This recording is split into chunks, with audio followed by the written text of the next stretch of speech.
Congratulations to the both of you on becoming the festive superstars of this year's Charmony Festival before entering the Grand Theater. I, on behalf of the organizers, Sunday.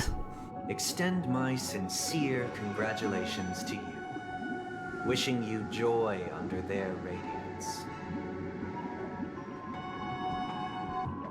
What are you doing here? The bird boy. As previously promised, my sister, Mr. Yang, and I have met with the Dream Master. We delved into the truth about Penacony and its Stellaron, and have come to a consensus. Both I and the Oak family cannot acquiesce to your request. Just as expected. We acknowledge the perspective of you, Nameless. Penacony does require change, but not as you propose. The planet of festivities cannot and will not revert to a place characterized by chaos, disorder, or anarchy. Through your journey of overcoming obstacles, you must have glimpsed the essence of that era. The vulnerable ruthlessly eliminated, equality non-existent, common folk living precarious lives, eking out a dreary existence. Ultimately, only heroes like yourselves manage to achieve success. But I would dare ask, if you did not possess the special status of having a Stellaron, and you were but an anonymous and frail member among the masses, which Penacony would you prefer? A dystopia for the survival of the fittest, or a sweet dream paradise for all? Asking me the hard questions.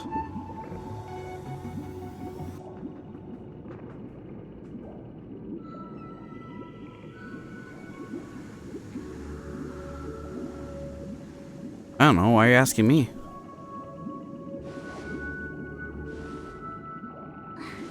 That's not the point! Don't let him mislead you! Mr. Sunday, even if the members of the Oak family can't fully agree on what to do about the Stellaron, now's not exactly the time to be holding an extensive discourse about Penacony's past and future, is it? The Stellaron issue concerns the life and death of everyone on Penacony. If anyone has a better suggestion, the crew is more than willing to listen. Also, it'd be best to tell us the ins and outs of that meeting. This way, we'll at least know what Welt and Ms. Robin are dealing with, and the reason why they failed to make our appointment. Ah, Navigator. That is precisely my intention. With all present, let's begin by discussing the details of that meeting. Let's talk about our tribulations and choices, our ideals and beliefs, and our final course of action. The only path to take.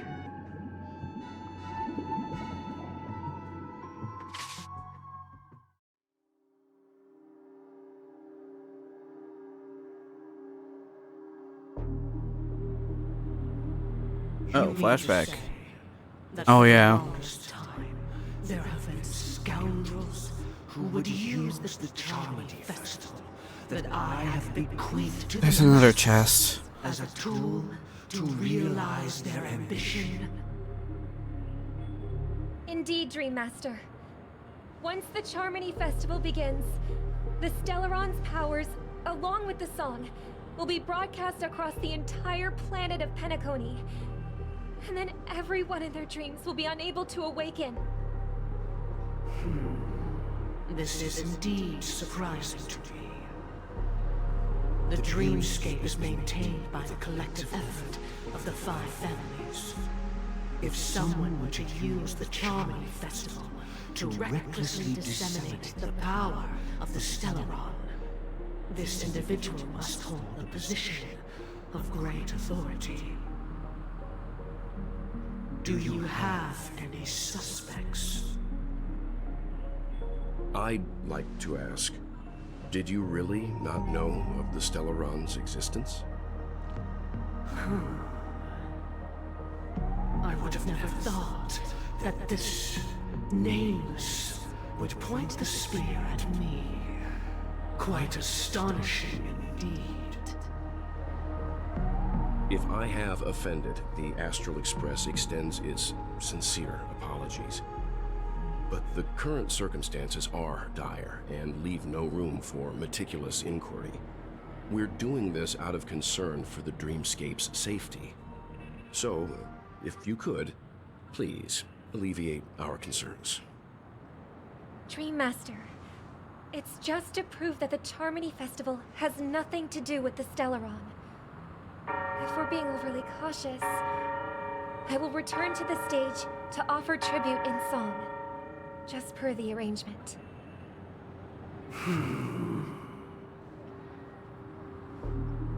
Sunday, Robin.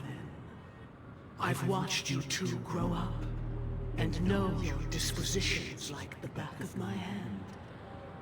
Both of you, right now, can surely be lauded as their most devout advocates.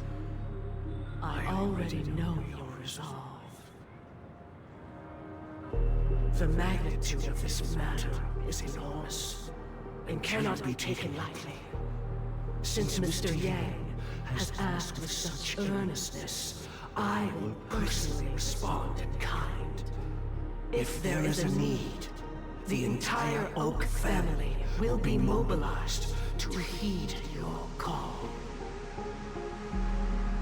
Someday, might I ask you to beseech them to cast their light unto me, and question me in their stead, so that no lies may be concealed? I will do as you command. Robin, could I entrust you to be present as a witness, to document the truth, and to proclaim my innocence, so that all slander may be utterly dispelled? I will do as you command.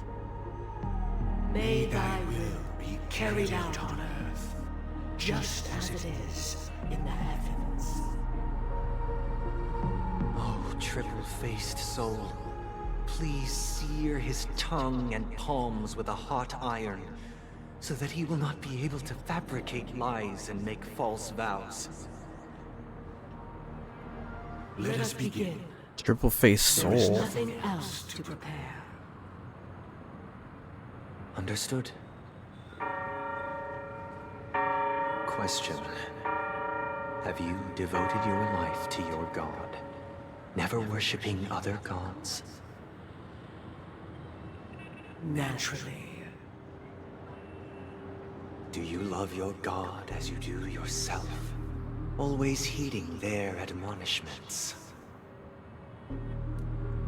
Naturally. Have you strayed from the path expected by your god, betraying their name? Never. Have you ever been inordinate with your asks of your god, coveting more than the foundation of the creation itself? Never. Then, a final question. Do you swear to fulfill all vows, past, present, and future? With the Eon as my witness, if I do not deliver on my words, or if I renege on my vows, may I be cursed in accordance with divine law. They have seen your faith, and have endorsed your faith. With this, it can be evidenced. Just a moment. What is it, Mr. Yang? I have another question I hope to have answered. To my understanding, the family's harmony and prosperity have never relied on so-called divine laws. The god you both mentioned, are they truly Shipe? Mr. Yang should know that those belonging to the family toil together as if they were kin, embracing solidarity and unity under their light. All duplicity is laid bare before the harmony. Such a delicate and complex symphony. Which other god could perfectly harmonize this, if not for the Great One, Shipe? Perfectly harmonize. Therein lies the problem. It isn't an outsider lurking in the shadows who changed the harmony, but a dissonance that has surreptitiously emerged from within this very symphony itself. In the distant past, there existed an Eon. With one flick of the wrist, they crafted the laws of the cosmos. Their followers formed the Beyond the Sky Choir, spreading solemn and reverent hymns throughout the universe. Later, they fell. The route traversed by this Eon clashed with the harmony, ultimately being absorbed and fused into it. The chorus that once reverberated across worlds fell silent, and when it echoed anew, it was transformed into the hymn of harmony. Though an Eon may perish, paths with no masters still linger. In the all-forgiving harmony, echoes of bygone dissonance may subtly arise.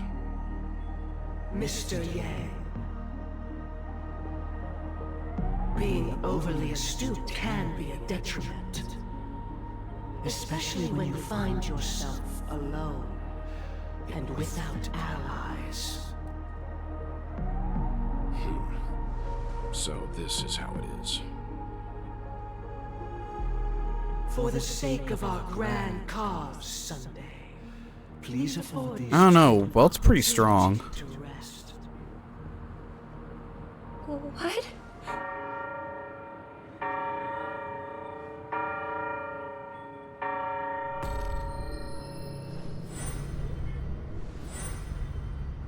Sorry, Robin. Shit. It's just you. I did not wish for you to know this. It's a pity that things have turned out this way.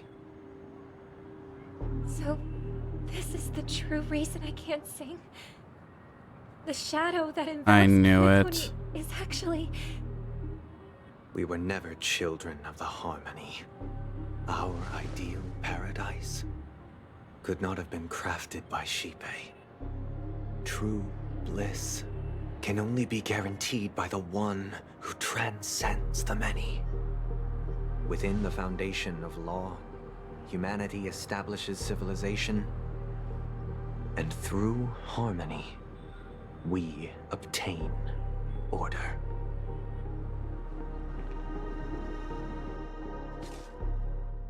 Unbelievable. To think that there would be remnants of the Order on Penacony. What have you done with Mr. Yang and Miss Robin? Don't worry. I just gave them some time alone to ponder their fates.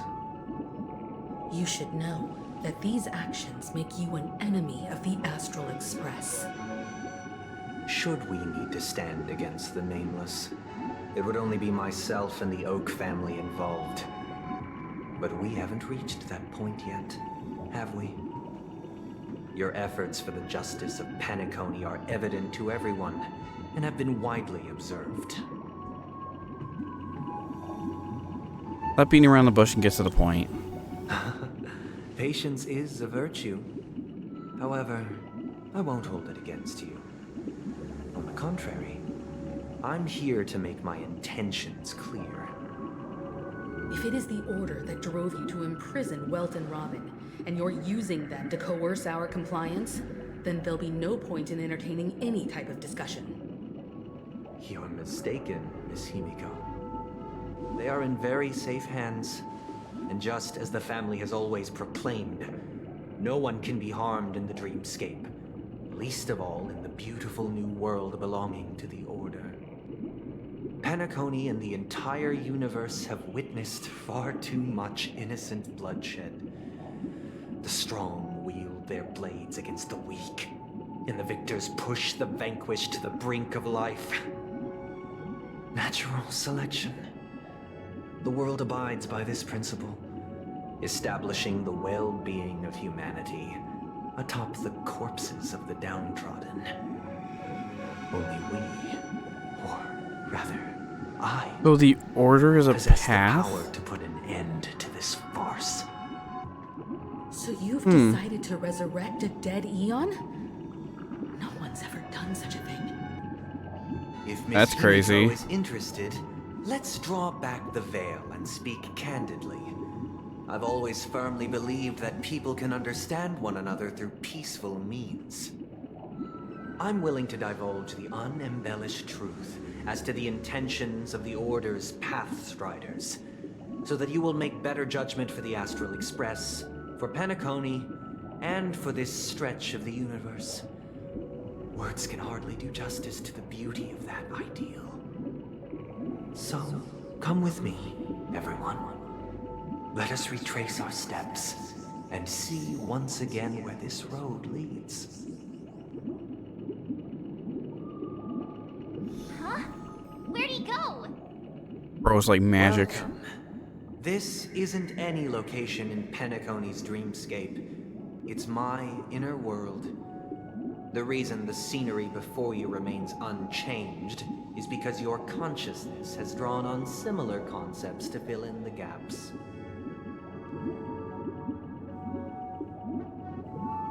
Who imprisoned Did you us? do the same to Welt? It's a tuning process, stronger in effect and more draining on the mind. The gray-haired guest has experienced it before, so he should understand what it entails. Tuning allows you to intuitively grasp my feelings, which also means that I cannot hide anything from you. Now, everyone, please look at the huge screen. The road we once took begins here. We're gonna see this bro's entire life go by. From this point on, you will witness the numerous decisions I've faced. I've selected a portion of these to share with you. I believe after going through similar predicaments, you'll be able to better understand my thoughts. Let's begin. The first decision. A story about a baby bird. This story happened when Robin and I were very young. We were victims of the Stellaron disaster, and the family's Mr. Gopher Wood, who would later become the Dream Master of Penacony, saw that we siblings had no one to turn to and took us in. Later on, Robin and I lived a time with nary a care in the world. One day, after dinner, while my younger sister and I were lounging about in Mr. Gopher Wood's yard, we spotted a fledgling Charmony dove all on its own. That baby bird was tiny. It didn't even have all of its feathers, and it couldn't sing. When we found it, it was already on its last breath, having fallen into a shrub, probably abandoned by its parents. We decided to build a nest for it right there and then. However, thinking back, that winter was unusually cold, with fierce winds at night in the yard, not to mention the many poisonous bugs and wild beasts in the vicinity. Yeah, screw all It was that. clear that if we left the fledgling in the yard, it stood no chance of surviving until spring. So, I suggested we take it inside, place it on the shelf by the window, and asked the adults to fashion a cage for it. We decided that when it regained its strength enough to spread its wings, we would release it back into the wild. The tragic part, something that we'd never considered, was that this bird's fate had already been determined long before this moment. Its destiny was determined by our momentary whim. Now, I pass the power of choice to you all. Faced with this situation, what choice would you make? Oh boy. Stick to the original plan and build a nest with soft net where the Charmony dove fell. Or build a cage for it and feed it, giving it the utmost care from within the warmth of a home. I eagerly await your answer. Eagerly, huh?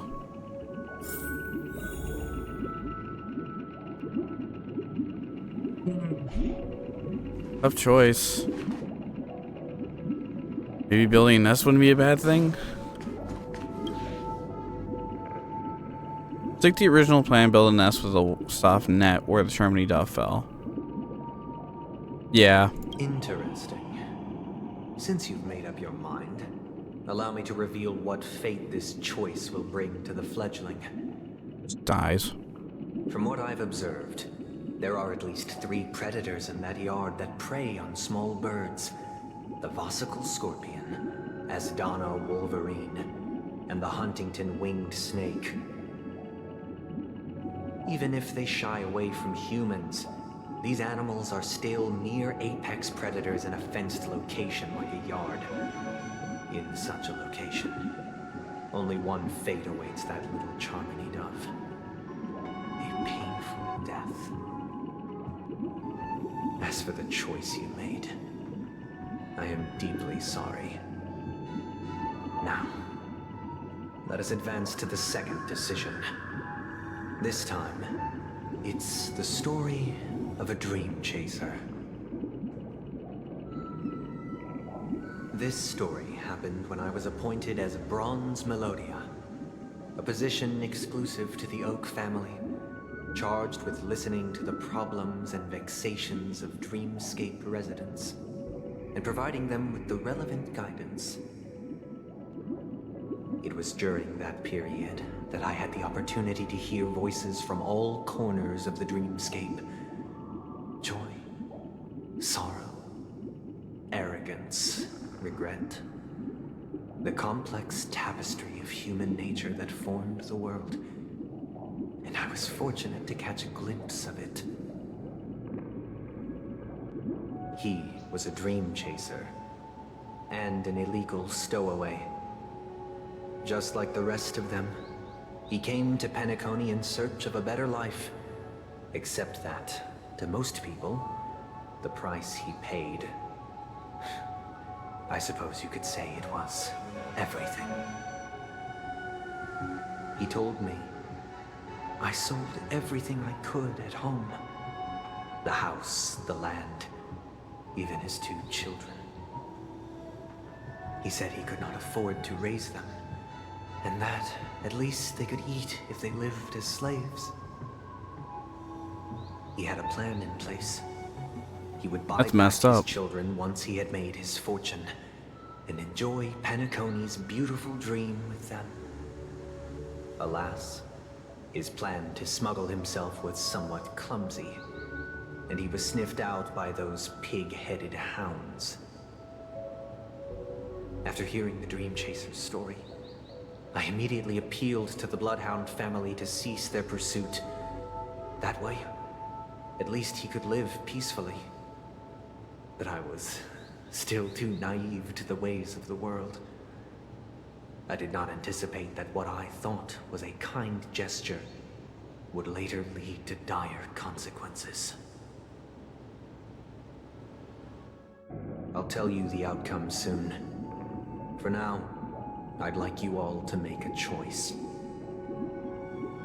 Will you do as I did and try to convince the Bloodhound family to stop their pursuit so that the Dream Chaser may live peacefully and realize his wishes? Or will you remain silent, leaving him to languish while the hounds are hot on his heels until his inevitable judgment arrives? I look forward to everyone's decisions. Who knows? I kind of just want to pick the Perhaps opposite they might what he alter the outcome of this of what he tragedy. picks, because we've heard what he picked, or no, we've heard this before. I just kind of want to see what happens. Wait, talk with the others. It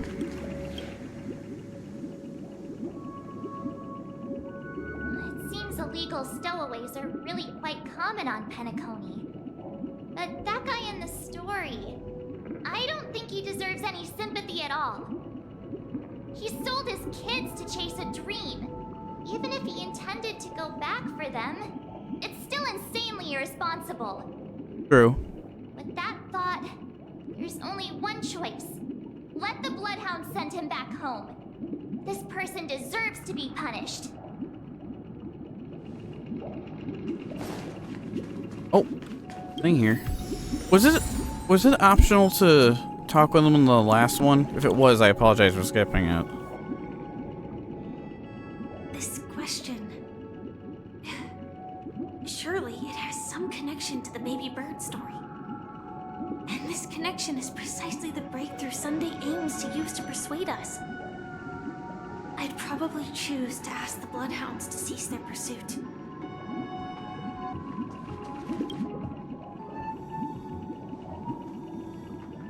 Dream chaser story. If I acted out of kindness, I would probably ask the Bloodhounds to stop their pursuit and lend him a hand. But what cruel repercussion would this choice result in? I think Sunday must have been deeply impressed by the limitations of the strong defending the weak through this incident. Sorry about that. It's like an awkward ass edit. I was being summoned. How about this one?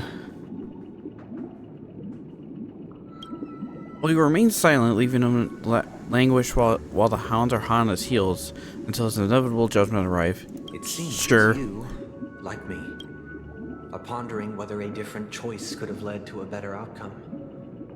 Sadly, his fate would only be more tragic. Say he never gets caught. He would only die from delirium. The methods with which illegal stowaways enter dreams are unorthodox. Not flawless like the hotels. Living in the dreamscape would be a mere pipe dream. Really now? Should he be apprehended? Could the hounds afford to turn a blind eye? The answer is a definitive no. They couldn't bear the resulting consequences, and thus wouldn't dare extend a helping hand. As to your choice, I once again offer my heartfelt apologies. Next comes the third and final decision. And the story this time is my own. Boy. Alright, Sunday. This story happened the day I was appointed the Oak family head. At that time, Mr. Gopherwood was the current Dream Master, and as per his wish, we had a private conversation. What surprised me was that the Dream Master had only come to deliver a letter to me. He let me read its contents, and it was a letter from my sister. The letter contained the usual pleasantries, anecdotes from her travels, nothing out of the ordinary. Just as I started wondering how this letter related to our discussion, the Dream Master began to speak. Do you know who wrote this letter?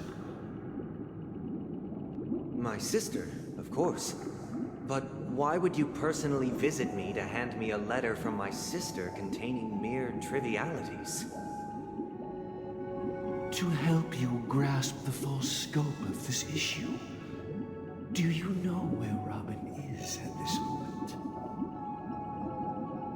From what the letter indicates, she must be in Caspelina 8, correct? She's touring there right now. Correct. Has she mentioned anything about a stray bullet? A stray bullet? What? A war has broken out on that planet. It is because of this very reason that Robin chose this destination to spread the word of the Harmony and to save the lives of that planet she personally made for the front lines. She hoped to ease the people's suffering with song and was willing to brave mortal danger to deliver the IPC's medical supplies. Unfortunately, stray bullets showed no such compassion. Is she all right? If the operation was successful, Dream Master is so she should strange. Also, sorry if you probably just heard that. in the field hospital. By the eon above, the bullet struck her neck directly, yet possibly as a reward for her consistent deeds of harmony. It didn't hit any vital arteries. Once you've attended to your outstanding tasks, it'd be advisable to write her back as soon as possible. Those damned savages! I'll pack my bags right away. My gratitude for bringing this to my attention, Mr. Gopherwood. Now you understand why she always wears such elaborate neck ornaments, don't you? How could this happen? Really crazy. It's all in the past, so please don't worry. I share this in the meager hope that you will understand the Harmony's limitations and predicament. As grandiose as the strong defending the weak sounds, many times, it is nothing more than wishful thinking. Likewise, I've prepared one last question, one last choice. But rest assured, this choice will not have any grave consequences. Because this is merely a figment of imagination, a nightmare that has haunted me through countless nights. If you ever had the opportunity to make a choice like I did, would you still support Robin's journey on the path of harmony?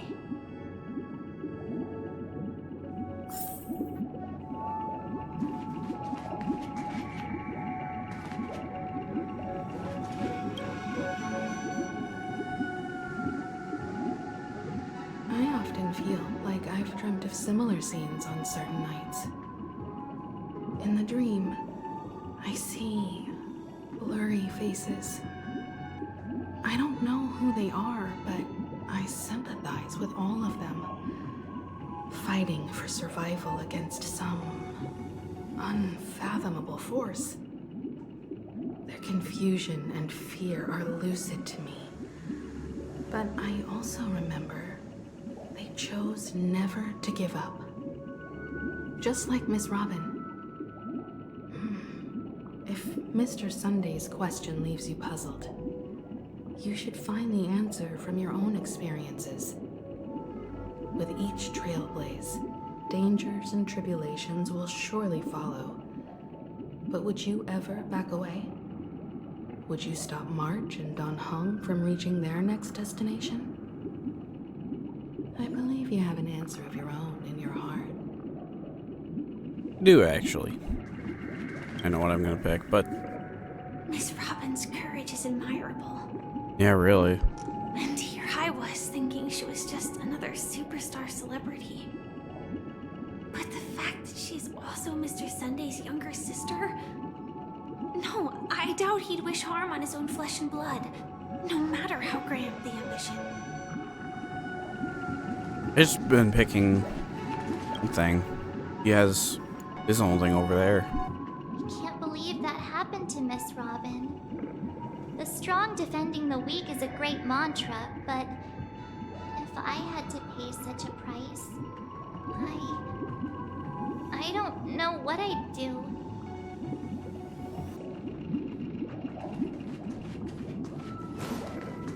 Still support Robin.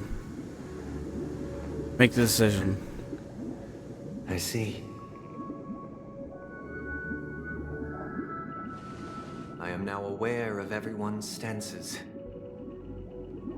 Raising these questions merely serves to illustrate one point. The plight of Penacony cannot be salvaged by the Harmony.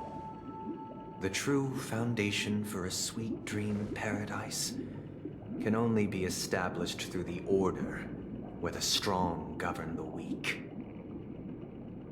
I know the suffering of being tormented, the turmoil of losing your way, how sorrow and even despair set in when matters don't work out. All of this causes me unending pain, because this is not what happiness is at all. We must teach the weak how to live a happy life. And this life isn't some noble propriety that the upper crust preaches, but in definitive terms, a way of survival that belongs to everyone. So what is your definition of living a happy life? Good question. Human consciousness is fundamentally an illusion, a cage known as self-worth. People lured in by this illusion make mistakes, yet still ask that external influences bear the burden. When one mistake after the next permeates the masses, they become impossible to trace. Thus, the amassing of these individual cages culminate to form a prison, a place dictated only by the rule of survival of the fittest. Nature is always accompanied by predation and sacrifice. Its antithesis is known as order. That is what I want to do. Unite people's happiness under the banner of order. They won't need to make bitter choices any longer, nor face the weaknesses of humanity. They can cast aside their primal instincts to build a haven for mankind. Simply describing thoughts is far too abstract, so allow me to provide a simple example. As you all may know, there are societal norms like weekends and long weekends that exist on some worlds. During these hard-earned rest days, people are given the chance to extricate themselves from the stresses of everyday life, allowing a certain tranquility to return to their souls. And it is only on these days that people do not have to adhere to the law where the strong prey on the weak. They can live out their lives happily during these brief intermissions. It's just a pity that 2 or 3 days are still too fleeting compared to the span of a lifetime. From where I stand, society's ideal system should be 7 rest days. Following Sunday, there should ensue a second, a third, and indeed an infinite procession of Sundays. This should be the face of the new world. Idyllic, eternal, peaceful days. And thus, every person can return to their base selves in this utopia. Some gaze in reverence at the stars, pouring their whole beings into calculating the distance between us and the isolated world of Pagana. Meanwhile, some seek refuge in quiet corners, holding one another, unencumbered by the chains of unwelcome obligations. There would be no need to bear the hardships of reality. Only in this way can humanity face the inevitable end with the purest of spirit, living a life of dignity.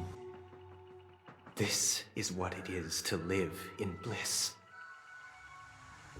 Miss Firefly, you who are stricken with entropy loss syndrome, you of all would surely understand this.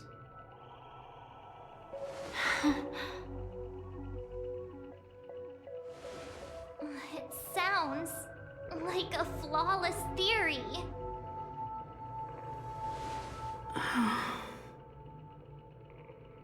But what is the price to attain all this?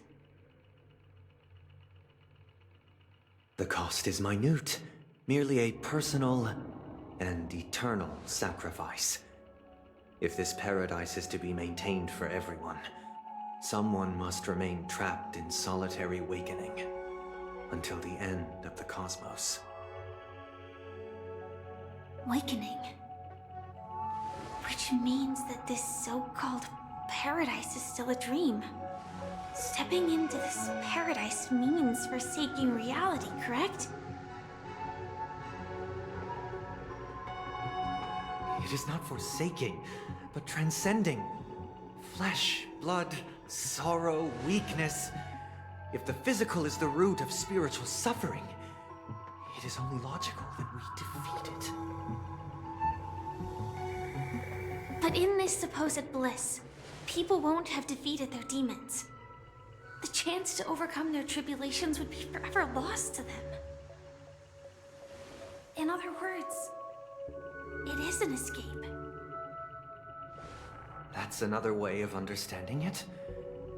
But there is no shame in escape. On the contrary, the seeds of escape exist in everyone's hearts. Don't you agree, Miss Firefly?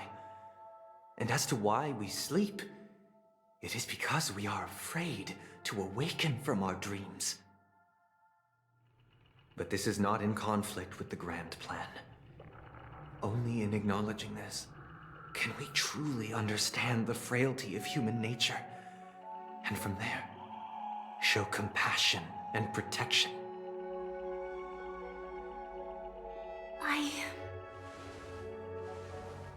I admit that you are a born leader. Your perspective on humanity brims with pessimism. Yet you express compassion for all, even when your heart pities them. But unlike you, I live for the self. From my perspective, individuals making choices for themselves is their birthright.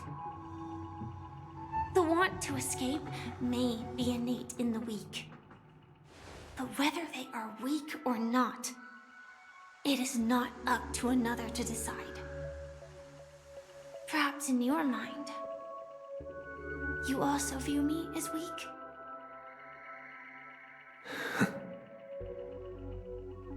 Because I don't think so. Yeah. Since Miss Firefly has said her piece, the Astral Express will also naturally give you our answer. We'll leave it to you. Just as Mr. McHale instructed before. Tell him our choice.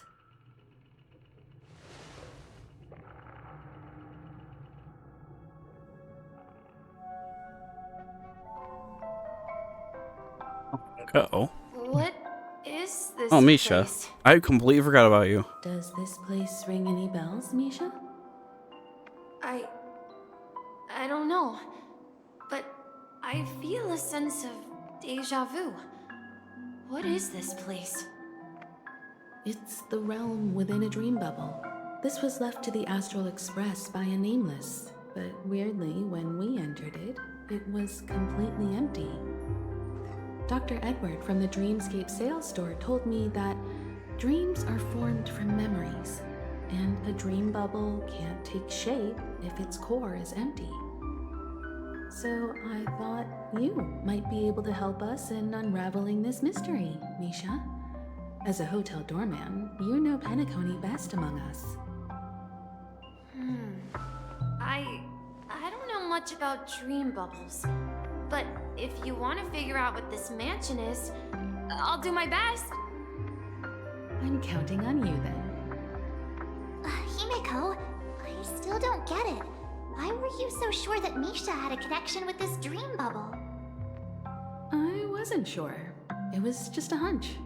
But since Misha feels familiar with this place, my hunch might be correct. Place looks a bit familiar. Exactly. This is where you and Firefly encountered death. Oh yeah. Which we now know as dormancy. That creepy ass thing. Considering its connection to Dreamflux Reef, it's not surprising it appeared here. The All question makes sense. now is, who brought you here? based on the clues we have so far, it's unlikely to be that masked fool. So identifying them is crucial to us. We're drawing closer to the truth once more. Let's give Misha some time, as I believe he'll unveil the secret of this dream bubble. All right, but there are doors all over the place. Which one should we choose? Do you have any idea, Misha? I guess... maybe this way? Boy, I hope you're right. I'm not entirely sure, but... let's give it a try. Thank God they make him run. I'm just gonna have him walk in a straight hallway. You managed to choose the right door on your... Weird. This place is quite different from the hotel. But I feel like I've been here before, and even lived here for a while. If I remember correctly, there should be a fireplace down that hallway. She is a fireplace on that way. You know, Been here I used to before. sit by the fire, listening to the crackling of firewood. And the room on the other side was the toy room. I loved spreading out all the toys from the box on the floor and making up stories for each of them. Hold on. This doesn't make sense. Didn't I grow up in Dreamflux Reef? So, what is this place? This could be a case of amnesia. But don't worry, Misha. It's common for everyone to forget certain aspects of the past. Those memories haven't vanished. They're just lying in the depths of your mind. We can surely get them back. Since this place seems familiar to you, why don't we explore a few more rooms and see if you can recall anything more? Yeah, then let's check out the rooms I just mentioned. Yeah, this one. Tick-tock. That was creepy. I heard some noises from the room. Origami Bird? That's a friend of mine. You and Origami Bird are friends? Yeah. It's There's a a member red of the hair Compass behind him. crew, just like Clocky and Miss Mirror. And there's more than just one Origami Bird. There's a million of them. Big family with lots of brothers and sisters who look the same. They follow Miss Mirror's orders and handle all sorts of jobs on the ship. They're the best sailors. Sailors? Can Origami Birds be sailors? Could you tell us more about the compass, Misha? The Compass is a ship bound for the New World. Clocky and his partners travel through layers of fog to the depths of the sea. Whenever there is danger, Clocky will use a compass and guide the ship in the right direction. That's a great story. But in the Penacony cartoon, Clocky and his partners have always lived in Dreamville and never ventured out, right? Huh? Oh, that does seem to be the case. Weird. I clearly remember Clocky arrived in the New World in the end. Perhaps Clocky has a hidden past. Dude, more Clocky lore. Let's go. So, where has Clocky gone? Did he leave to protect Dreamville? Wouldn't be surprised. Nice hat. Mikhail. It's a little fireplace. Now we all know him as the Watchmaker. So, who is he talking to? Do you know anything about it, Misha? I'm sorry. I don't know much about the Watchmaker. But, Mikhail... Anything special about that name? Mikhail is Grandpa's name. Grandpa? Do you mean you're the Watchmaker's grandson? But we haven't heard anything about the watchmaker having descendants. Kinda not And the surprised by name is that, not seeing how he's familiar. dressed. Perhaps it's merely a coincidence. Could you tell us more about your grandpa? I mean, his outfit does speak like important character. Yeah, sure. He was a seafarer who fearlessly ventured into mysterious seas and storms. He was always on the sea and had lots of friends who accompanied him on his travels. He didn't want me to call him Grandpa because that would make him sound old. He believed he was still young. The name Mikhail was given to him by his parents, Mihaly and Elise, both renowned seafarers. Every time he came back, he'd share his logbook with me and tell me about his adventures at sea. I want to become a great adventurer, just like him. It appears that the seafarer has nothing to do with the watchmaker. So, perhaps it's just a coincidence? So, where is your grandpa now? He went off on a new journey, and it's been quite a while since I last saw him. I think I hear the sound of water. You once mentioned there's a magnificent fountain up ahead.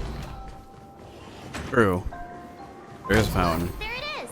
Yeah, with whales. The water resembles a precious jewel embedded in the dreams of all seafarers. Every time I gaze at the shimmering lights beneath the waves, it feels as though I'm back in this place, standing by your side. Have you recalled anything, Misha? Yeah, I saw these sentences in Grandpa's logbook.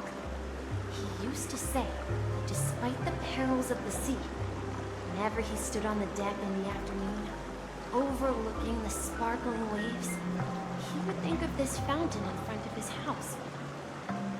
He often said that those moments felt like returning to his family's side, and the difficulties at sea didn't seem quite as challenging. You know, I quite understand such sentiments. Don't sigh, or you'll start getting gray hair. Hey, don't tease! I was just being a bit sentimental. I love doing that to March. Perhaps See, just every here. adventurer far from home carries a fountain within their soul. Even though the other side of the sea remains shrouded in the unknown, the fountain in front of his house serves as a compass, leading him back to his cherished ones.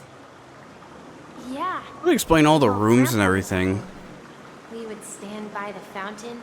in this dream place the world. Compass, a toy boat that I made, into the pool. Back then, I would ask him when I could go on adventures like him, and he would always laugh and say I was still too young. It seems this Mikhail is truly a seafarer and has nothing to do with the watchmaker. Yeah. Based on Misha's recollections, the scenes in the dream bubble appear to be his childhood memories. But this raises more questions. According to Misha, he was clearly born on an oceanic planet and led an ordinary life, with no connection to Penacony at all. Could this be some sort of metaphor? Perhaps the sea refers to the memory zone. I'm sorry. I don't know, but my memories keep pouring out uncontrollably, like water flowing from a fountain. Perhaps I'll remember more things if we go further. Alright then. Makes sense because you can hear voices in here too, which is weird. No, we should turn left here. Huh? Something feels different about this. Up ahead is Grandpa's study. It was in that room that I saw him. There's a lot of voices happening at once. What's with you? Oh, I think you're in here because of The this. atmosphere in this room feels totally different. Freaking Clocky. Clocky, you're here! Yeah. This is the room where we first met each other. Are those books on the bookshelf logbooks left behind by that seafarer? Yeah. Whenever he came back, he placed a logbook on the bookshelf in his room. They contain records of his expeditions to every corner of the world. He described our world as a fountain. At some point, the sea started to gradually swallow up the land where people lived. To ensure that everyone had land to settle on, he had to continue exploring the sea and search for the source of the rising seawater. On that day, he called me to his study, telling me that he was embarking on another journey. However, I could sense the gravity in his expression. It was the same look I had seen on my father's face before his final voyage. I asked him if I could go with him, but he said that my adventure lay elsewhere, and told me to stay home, and patiently await a certain sound at the door.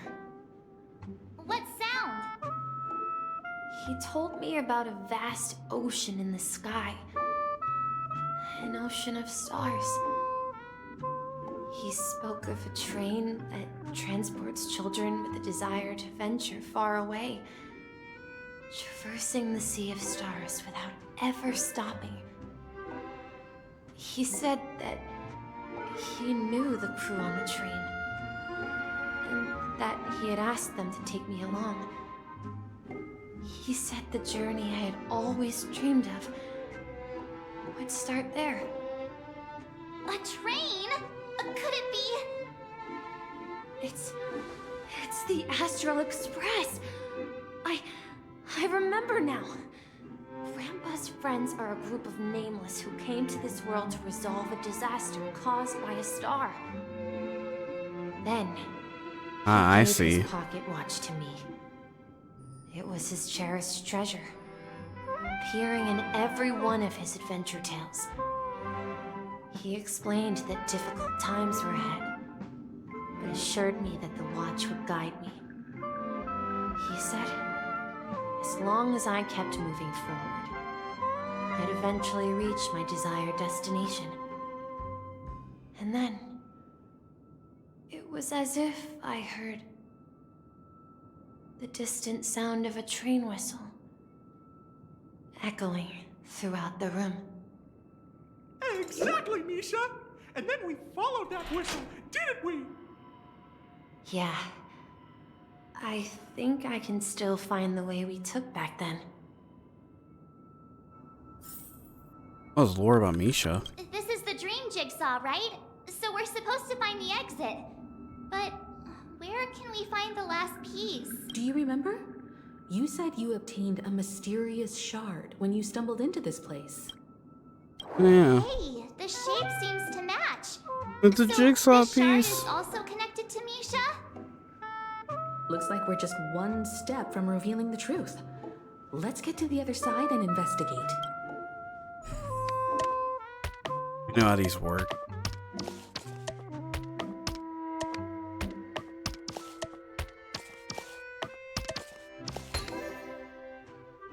Wait. Oh, okay. I don't know why I thought I was missing a piece or something for a minute. Place pretty trippy though. Look at all those floating chairs. This is it. This is my room of clocks. While I spent my time waiting for Grandpa to return from his voyage, Walter gave me this workshop, and it became my secret base. Here, I learned how to repair clockworking gears out of my fondness of precision mechanics. In my dreams, I was the captain of the compass, embarking on adventures with my companions, Clocky and Miss Mirror, in search of the new world. I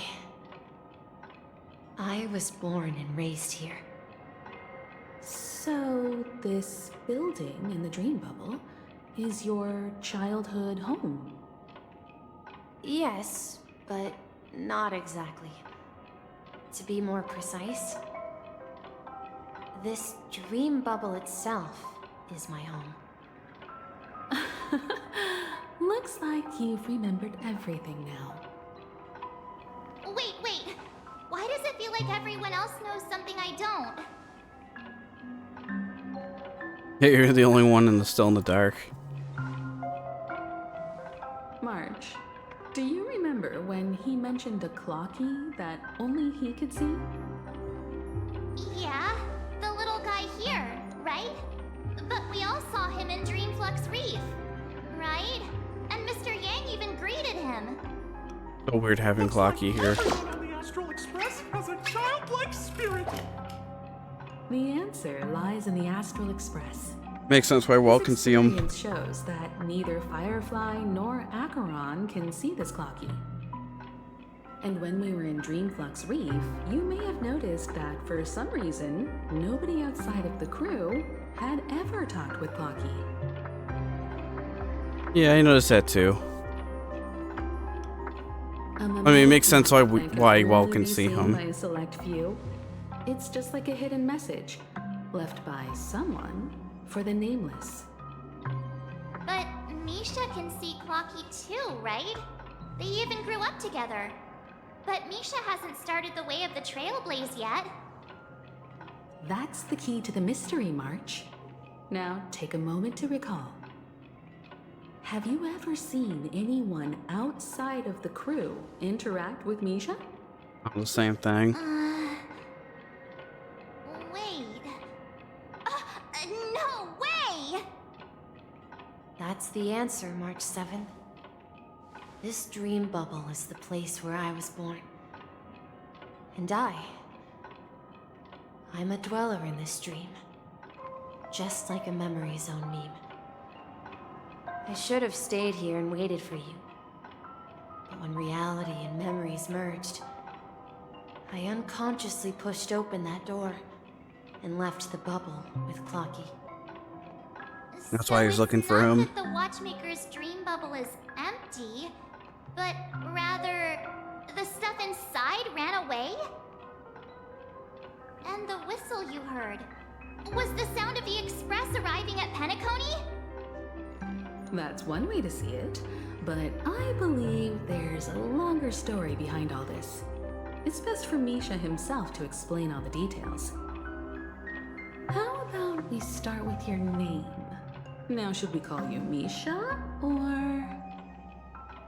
Thank you all for helping me rediscover my true self. Now, please allow me to reintroduce myself. I was born on Lushaka, in the Presmere system, adopted by seafarers Mikhail and Char. They gave me a treasure, a name that carried their hopes. Mikhail Char Legwork, or simply, Misha. If you prefer, you can call me by a more familiar name. The Watchmaker. So, you're the Watchmaker himself? Unfortunately, that legendary figure I see now. is no more. I am only a reflection of his life. As for the child who has been... That makes sense. He's the innocent protagonist of Misha's childhood dream. Friend of Clocky. A young apprentice. And a future mechanic on the Express. And this also marks the beginning of his journey, devoted to the Trailblaze. At the end of the journey, I left this little flame, which I so cherished. In my deepest dreams, hoping to pass it on to the nameless of future generations. However, he somehow left the dream bubble and forgot all about his task. I apologize for all the confusion this caused. Because he was born with a desire to trailblaze, wasn't he? I don't think Misha has forgotten his role as a guide. He remembered it, and that's why he mistakenly appeared as a hotel doorman in his dream from the very beginning. The one who brought our unconscious friend here must have been Misha.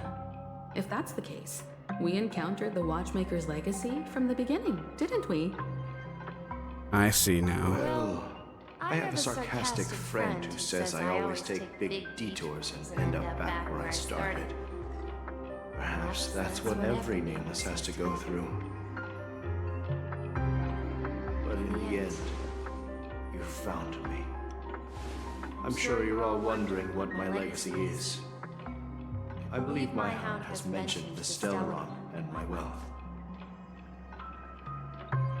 If I may apologize, the Stellaron part is real. As for my wealth, however, it's nothing more than a baseless rumor. Figures as much. I left my homeland as a child and embarked on the journey of Trailblaze.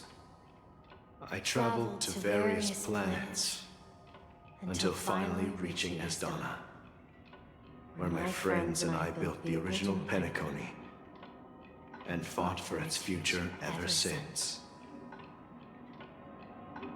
I've been moving forward all my life, doing what I could to overcome the obstacles in my path.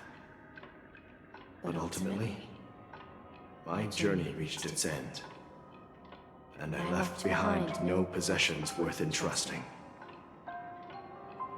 So, if you ask what's left within this worn-out train engine that can be called a legacy, I suppose it's the things that are still burning in the engine's furnace. Now that you're well aware of the current situation of Penacony, I certainly hope that you'll help me get this world back on track. But I'll leave that decision to you, for the path of Trailblaze is never paved by others. All I have for you is a story and 2 gifts. I want to give you my pocket watch. It has accompanied me throughout my long journey, guiding that naive child forward, and has been blessed with the presence of so many great people up to this day. And my hat, too. The one who navigated for me placed it on my head. Yeah, the hat. Thought in my mind.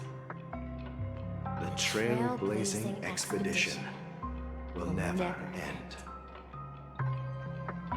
Now, it's time for you to make your choice. Once you've made up your mind, open that door and enter the long dream of an old man. I'll be waiting for you at the end of this corridor of time. It's pretty cool he is a watchmaker. All right, But it's everyone, like let's make a decision. that kind of story in animes where like the first person he meets is like the in-game to everything.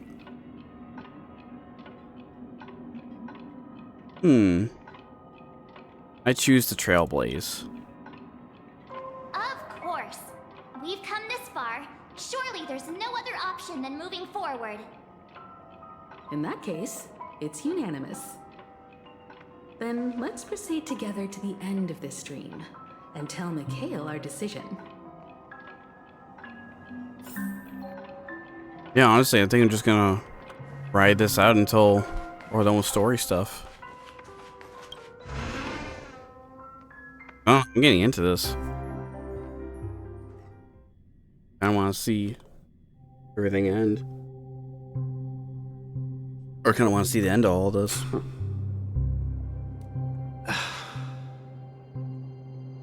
Mikhail, where are you going? Someone has to step up and save Lushaka. So why can't it be me, Misha? Please don't go. And if you must, please take me with you. Don't leave me alone. Even without me, you know how to proceed forward, brave Captain Misha. The compass is waiting for you. Haven't you always wanted to be a better adventurer than me? Now go, board that train and start your journey. Where are you going, Mikhail? I'm going to clean the floor in the parlor car. I've promised the conductor. Wait, first tell me, did you fix this watch? Yeah? I know what it looked like before. Its chain was broken, the back case torn, and the marks on the dial all worn out. How did you manage to fix it?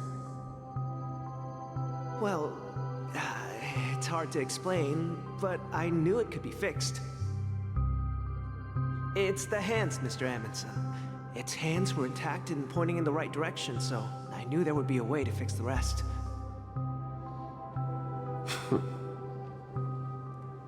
I see. You'll work with me from now on. Haven't you always wanted to tinker with this train? You're its mechanic now. As for the conductor, I'll do the talking. But I only know how to fix watches. Don't worry. You've got what it takes. I'll teach you what you need to know. Where are you going, legwork?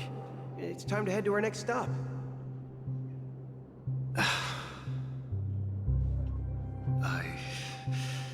I'm staying in Astana with Rosalina and Tiernan. I see. Just seeing this guy's life go by. Reminds you of home. The people of Astana have only achieved a tiny victory, and still have a long way to go towards true freedom. Hanunu needs us. Don't worry, not all journeys lead to the stars. Even if I leave the Express, our path of trailblaze will continue. Yeah. I knew you wouldn't stay on the Express forever. Leave in peace, my friend. And, take this with you. This is Mr. Amundsen's hat. But why? When he departed, he said he would leave it to his best student. Well, the hat. I suppose the time has come. Farewell, legwork. Take care of Tiernan and Rosalina. And don't forget to write to us.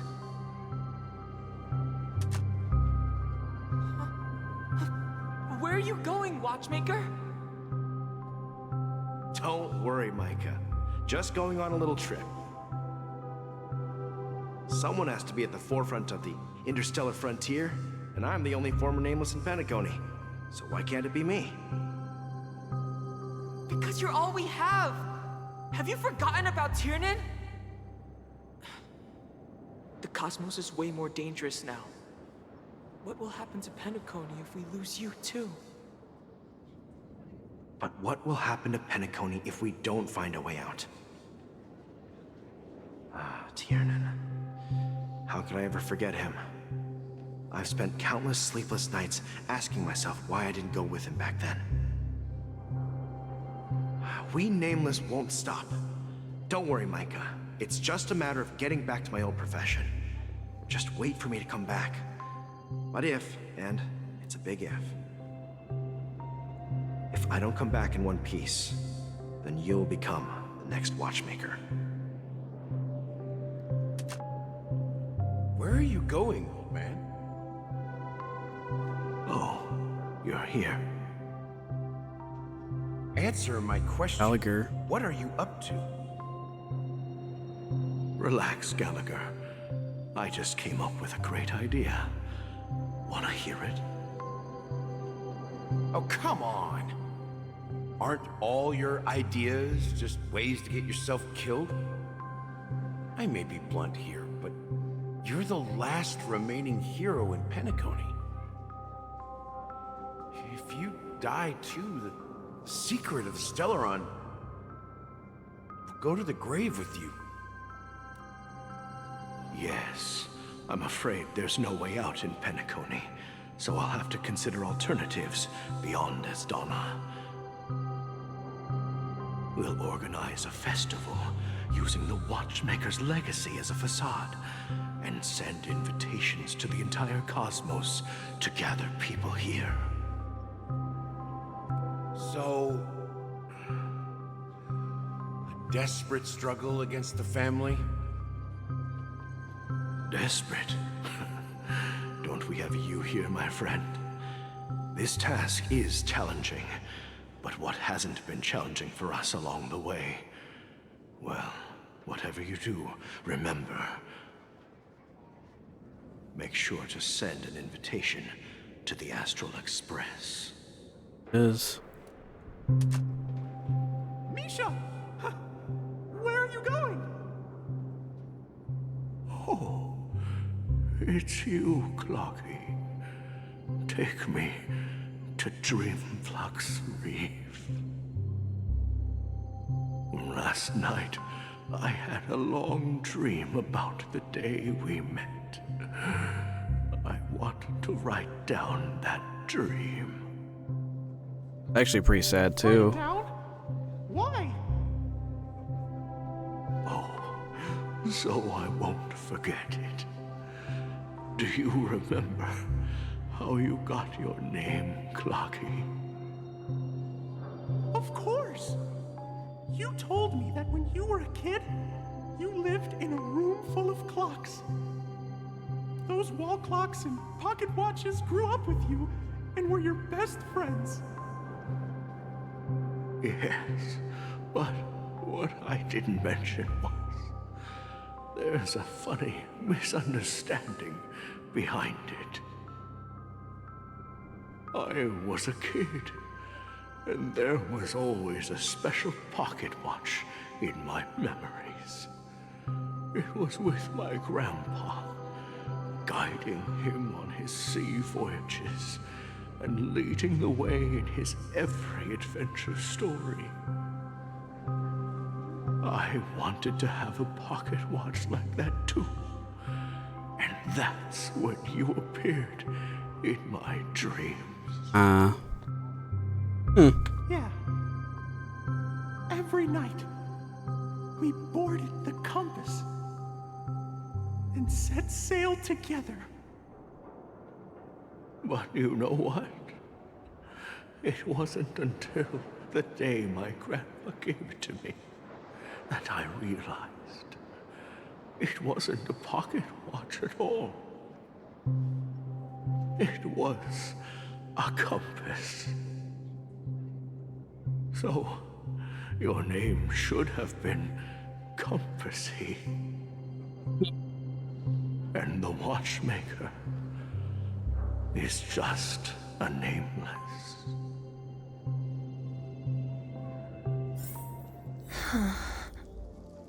We've arrived at Dreamflux Reef. So, where to next? You know, Clocky, I don't think I'll be going anywhere else.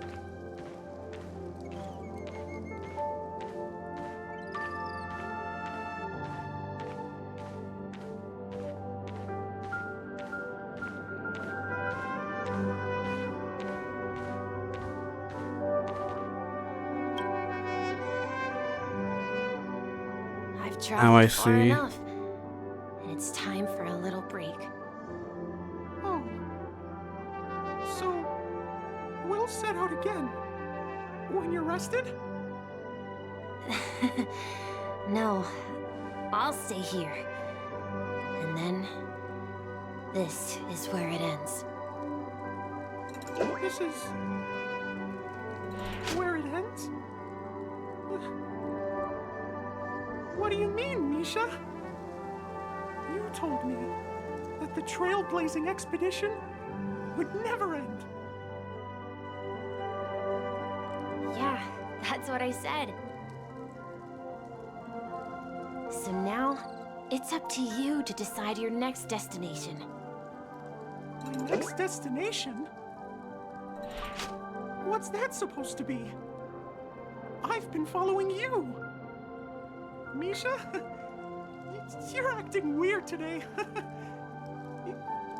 If you're feeling down, we can just do what we usually do. With the clockwork. No, I'm not feeling down. As for clockwork, yeah, it resolves all problems in this dream.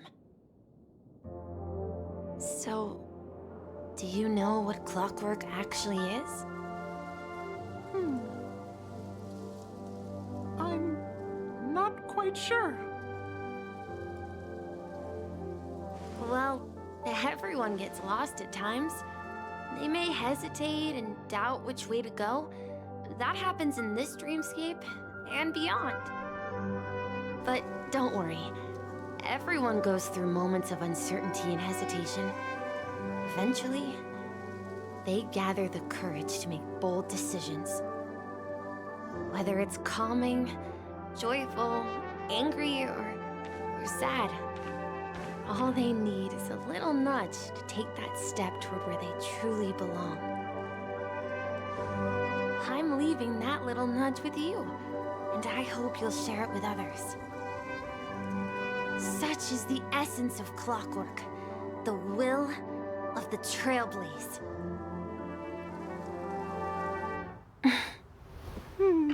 Clocky's hands spin around non-stop, indicating confusion, frustration, and weakness. But ultimately, people still need to move forward.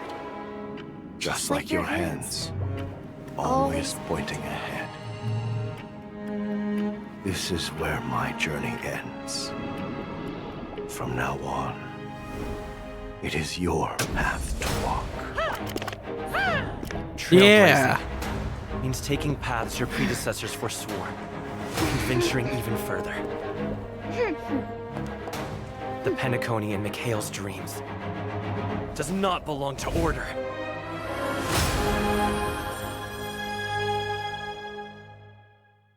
That's what we meant by 3 faces and soul with 1 soul earlier.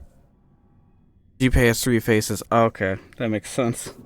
Just realized that.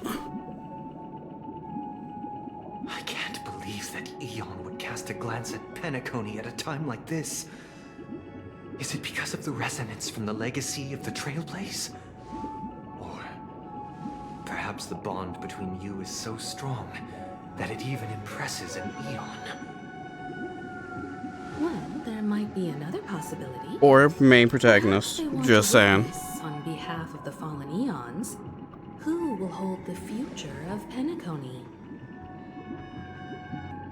If that's the case, on behalf of the Dream Master of Penacony and the 107,336 members of the Oak family, That's a lot of members. I'm extending a formal invitation to all of you. I'm cordially inviting you all to the Penacony Grand Theater to participate in the upcoming Charmony Festival. And, of course, you won't be in the audience, but on center stage. Since the future of the Stellaron, Penacony, and even the entire cosmos is at stake, let's draw a conclusion there, in all fairness. If you truly believe in Akavili's path, then show me their courage and determination.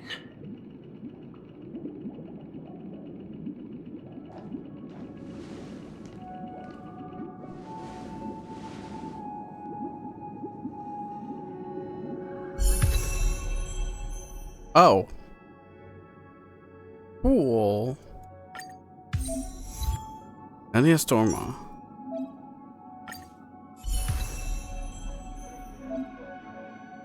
At least he's still level 80. That. You're gonna have me start a trial? Okay. I honestly thought I was gonna go right into a big fight. Like, no, during that cutscene, once you get the hat, you have the hat. Oh. That makes sense. I was expecting a whole ass fight. Increased break effect to all allies, cause additional break damage. Alright. Literally a hat. Yo, we dancing? That's pretty cool. We need a Yep. strategy.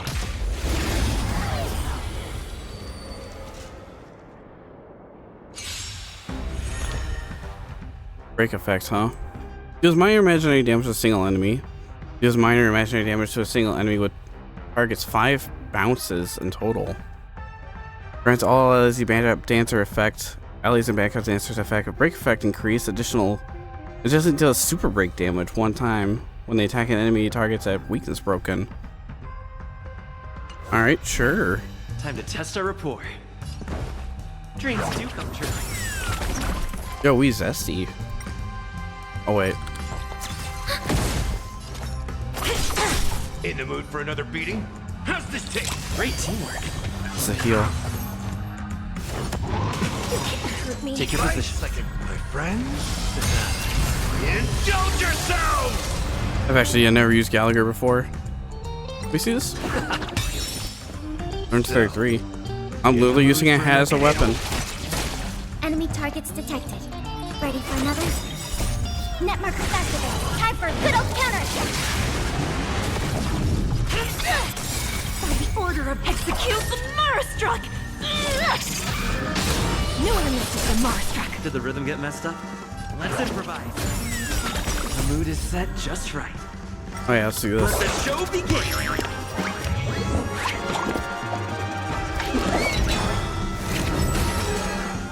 I'll say it's pretty cool. I love it.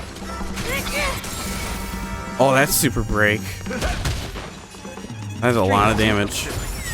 Commencing support. Yeah, that's pretty good. Ultimate dance move. Yeah, that's really good. Wait, so what about traces? Oh, you have to unlock all that. Oh, the Before our paths diverge. The beetle? Savor the shared journey. Interesting. Before I thought that'd be the paths new weekly diverge, boss. Savor the shared journey.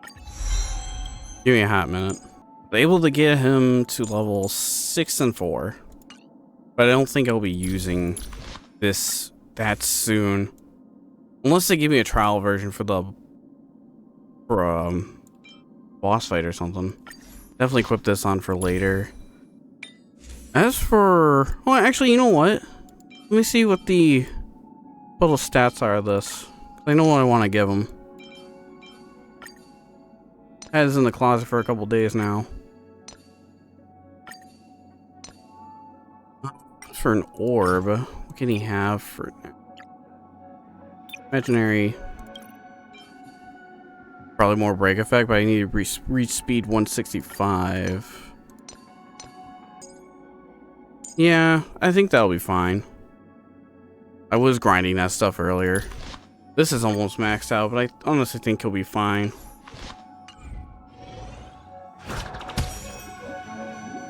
Now let me change my team since I'm pretty much a break supporter.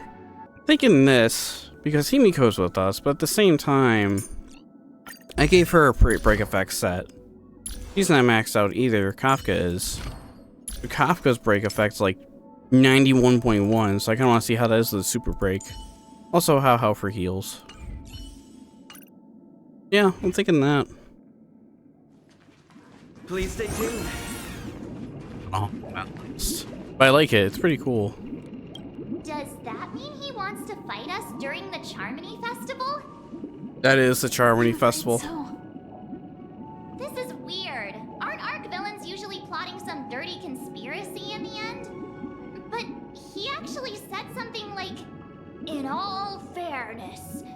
Could it be that he's underestimating us? Well, in my opinion, Sunday is deeply committed to his own philosophy and genuinely wants to prove that the Order is right. I sensed a strong conviction and a desire for dominance in him. Maybe he won't accept the outcome unless he wins fair and square. That's why he'll give it his all in the upcoming battle. We won't back down either. Yeah, you're right. We've even dealt with a Lord Ravager of the Destruction, so a follower of the Order won't be a big deal. Anyway, we can't leave the Stellaron unchecked. This is about trailblazing a bright future for Penacony and fulfilling Mikhail's and his predecessors' long-cherished wishes. Now that we've taken up the mantle, we can't afford to fail them. However, the same applies to the Order. Their plan didn't materialize overnight, and they have the profound collective consciousness of the planet of festivities behind them. The desire to dream, to slumber and escape reality. All those hidden emotions have given birth to the sweet dream of the Order. They've harnessed the will of an entire planet to create an Eon. This confrontation is far more complicated than a simple power struggle. To secure Penacony's future, fighting on the stage alone is not enough. What do you mean? Are you not coming with us? I believe Firefly is trying to say that she's heading off to another battle.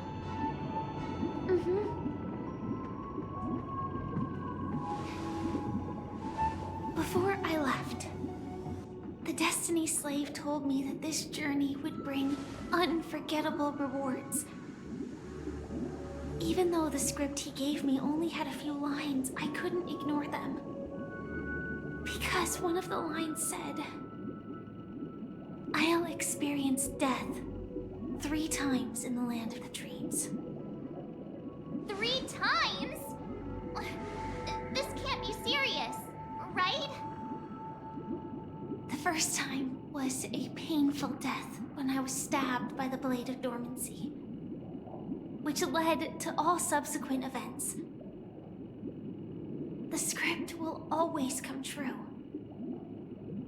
but in a way that will only be revealed when that page is turned. So now I've understood the meaning of my second death. And I am prepared to face it. If all goes well, my efforts will provide crucial support for you. Only by achieving victory in this battle can we secure a future for Penacony. And only then, my third and final death won't come true in the most terrible form. The most terrible form? Does that mean... That sounds concerning. The true death. Where everyone in Penacony loses themselves completely in the eternal sweet dream of the Order. We must do everything we can to prevent that. I see. Have you made up your mind, Firefly? Yes. Otherwise, I wouldn't be here. Thank you again for your assistance for the Astral Express. May we meet again, in reality. Yeah. Farewell, everyone. May your trailblazing expedition never end.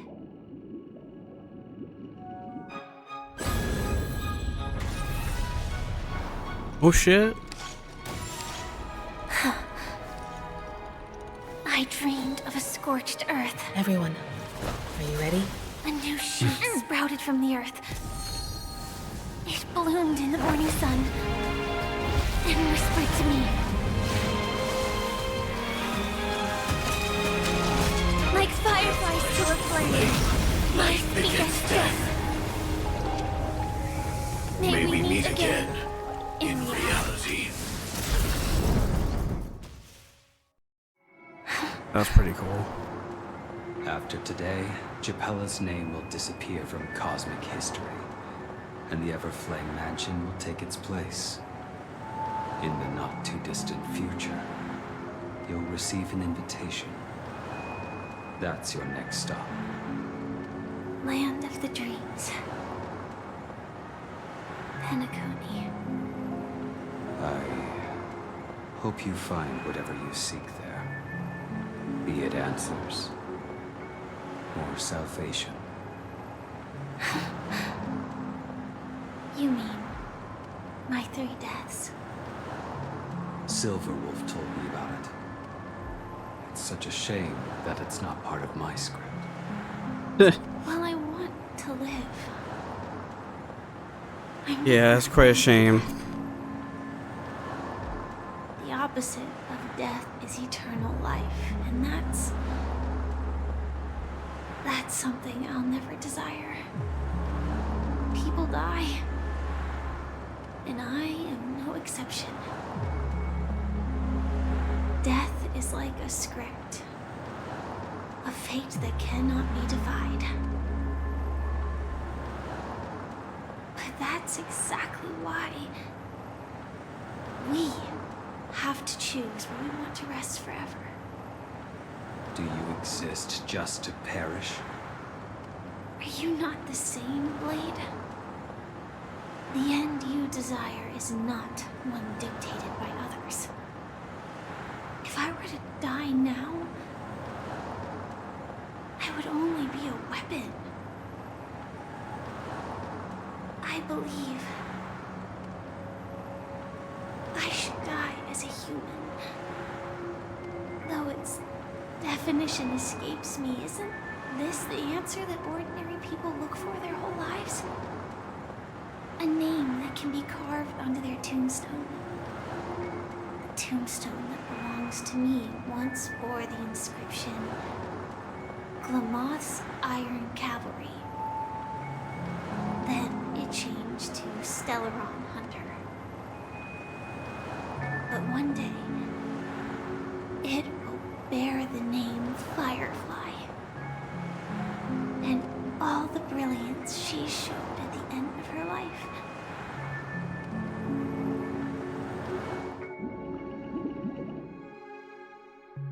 Speaking of Silverwolf, funny that popped up. That's quite unexpected, old man. Who would have thought your crazy plan would actually work? Do all you nameless fools just act on a whim? I can sense that this false sweet dream is coming to an end. The nameless may be young, but they had the ability to achieve this goal. Just like you did in your time. It's a shame you won't be able to see it firsthand. Maybe I won't either. Once something fictional is seen through, it ceases to exist. Yeah, not just those nameless. Even Mr. Wings is just like you.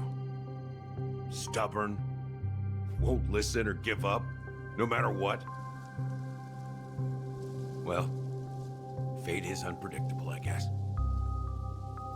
If we weren't bound by those cursed paths, maybe we could have had some good talks.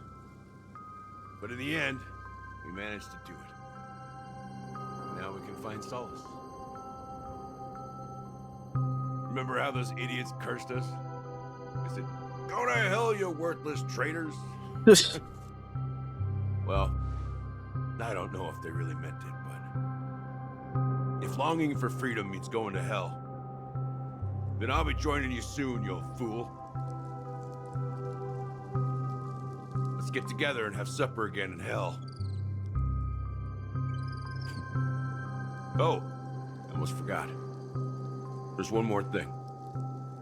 Here's to you. A glass of hello and goodbye, Trailblazer.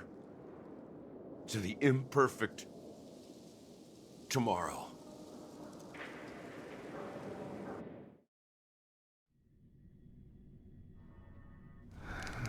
It's warm. Oh, Akron. You're lucky to have found shelter from the rain. Let alone fresh berries in this desolate place. Peach. I was just following the scent of life. It's particularly strong in a place like this. It's a shame these berries don't have much flavor. Seriously? In case you didn't know, this fruit is pretty juicy. The only downside is that when you chew it, it becomes extremely spicy. That is weird. Have you lost your sense of taste? I can still taste certain things, like a faint sweetness. Before coming here, I stopped by a place called Orkron. It had barren cliffs and nights lit by bonfires. Burgundy snow would fall from the sky, and when it landed on my tongue, it tasted like raspberries. The flavor wasn't exactly sweet, but it left a lasting impression. When I think back on my past, I realize that what's tying everything together isn't the big events, but rather these small yet unforgettable moments. Don't worry about it. Losing oneself is a reality that every self-annihilator must face. At least I haven't completely lost my senses and memories yet. Well, congratulations on adding another footnote to your journey. By the way, are you always alone? No, I had a companion in Orkron. She's a short, nameless girl who aspired to explore IX. She always said she'd walk a path deeper and farther than Akavilis. Quite an ambition for such a small girl. So, what happened? She became stagnant water. Well, my condolences. Condolences. I don't need them. The girl left with a smile. She never regretted her choice and most definitely wanted me to say goodbye with a smile. So, that's what I did. That's proof that you're grieving for her. Or perhaps I'm just afraid. Afraid? I rarely sense that emotion from you. What do you fear? I'm afraid I'll forget the 30 days I spent with her, just like all the other days in my life. Most of them have already washed away with the rain, disappearing into an unseen realm. I fear that those vivid red memories will fade away too. There isn't much color left, and besides this faint, warm red, there's almost nothing. Hard Red, to huh? imagine. A ranger accustomed to bloodshed, destruction, and chaos finding warmth in the red color. Because I have experienced this warmth many times. Long ago, I promised someone that I'd bring it to more people. And that for every remaining moment of my life, I'd strive for a better ending for all. As long as this red color still lingers, I have a chance to fulfill that promise. It represents a burning fire, a blooming flower, the berries in this cave, and life itself, fleeting yet still dazzling. In the end, it will lead me beyond the horizon of existence. And on the other side, I will cut off nihility. The one blessed by the sleeping and shapeless is considering how to kill them. That's truly pure nihility. But you're right about one thing. After spending so much time near this stagnant water, only when I look at this vibrant red fire do I realize that I'm still alive. When will this rain ever stop? Perhaps when the sorrows of the departed have finally quieted down, the sky will clear up. So strange. Or system hours. Have you heard of a planet named Biari Scamandros, Don Hung? It's one of the Paradise Kingdoms under the influence of the Harmony. A sought-after wonderland for the inhabitants of the Dardanu Major and Minor systems. Half an Amber Era ago, the family held an unprecedented festival there. And after that, everyone on the planet became part of the family. Do you think the same thing will happen on Penacony? Yes. Or how else can we explain it? The family deliberately used the Watchmaker's invitation to keep all the Pathstriders here, but banished the Emanator of the Nihility. Because of the Nihility, I'm rarely affected by the power of other paths, but somehow I can unconsciously infiltrate them. Maybe that's the risk they're trying to avoid. I would disagree. Biari Scamandros is not part of the credit system or connected to the Silver Rail. It's nothing more than a remote civilization sheltered by the Harmony. But Penacony is different. If the family messes with Penacony, that would be like declaring war on almost half of the factions in the cosmos. They have no reason to do that. That'd be quite a war. No, they don't. If they truly serve the Harmony, that is. What do you mean? The path in Penacony is impure. The Harmony here has impurities. Do you remember the Ancient Swarm disaster? Oh, yeah. Tazeront, the propagation, brought endless havoc to the universe, and it eventually evolved into a fierce battle among all eons. 2 paths lost their eons in that war, the propagation and the order. Coincidentally, their downfall is related to a certain eon. Shipe, the Harmony.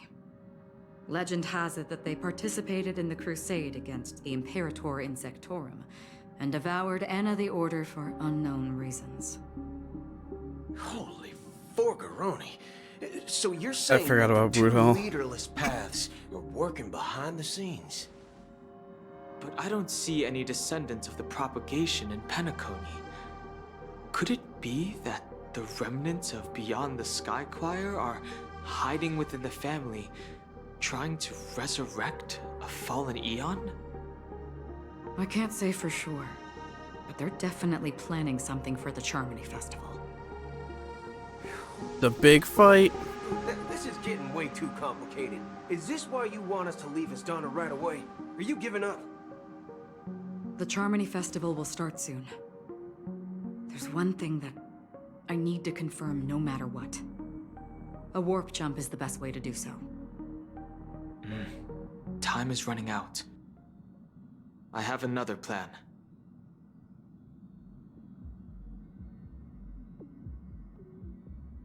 Hold on. Are you thinking of using the Jade Abacus of Allying Oath? Exactly. The I assistance actually from kind of the want to local see conference would be the general descend. Think it over carefully. You can only use that once in your lifetime. I have considered it thoroughly. My companions are... They're also once-in-a-lifetime treasures.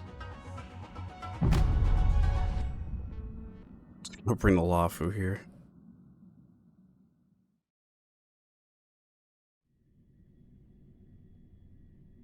I really want to see that. That'd be really cool.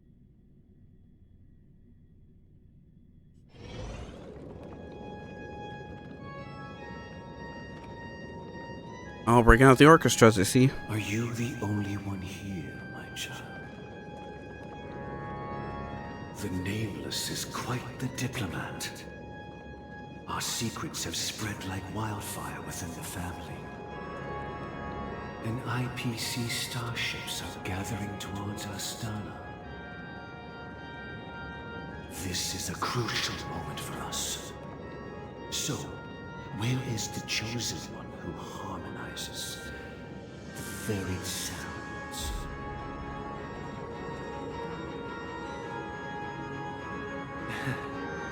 What do you mean, Master? I'm right here in front of you, aren't I? You know, she was supposed to be the star of the Charmony Festival in our plan. But the plan has changed. As her brother, I know she doesn't want to sing for the Order, so I'll take her place.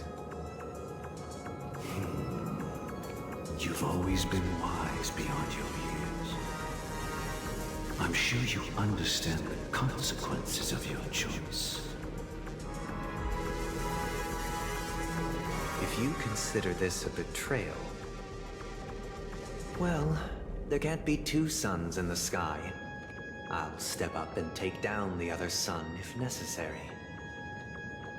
Do you believe in karma? If karma exists, then everyone has their own karma. You have yours, and I have mine.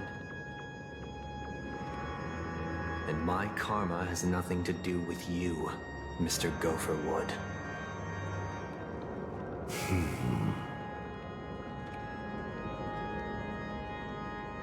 All right. Since you're willing to sacrifice yourself for her, I'll grant your wish. Well, the compromise came sooner than expected. Why? You and your sister were born as twins of the Order. And one of you is destined to follow this path to the end.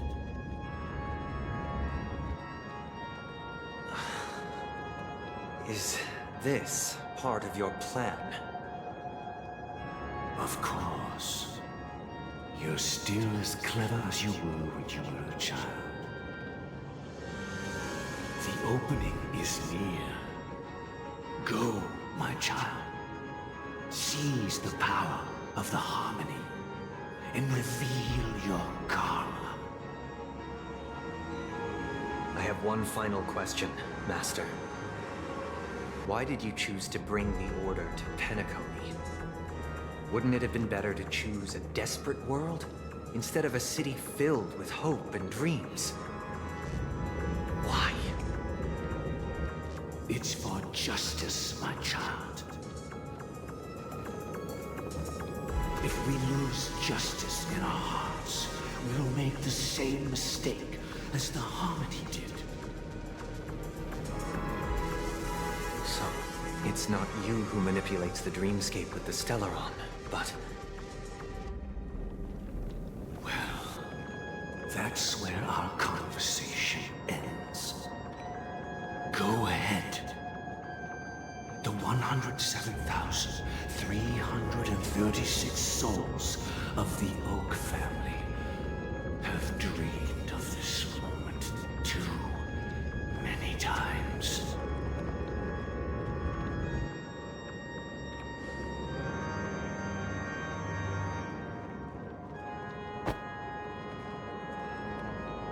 Oh.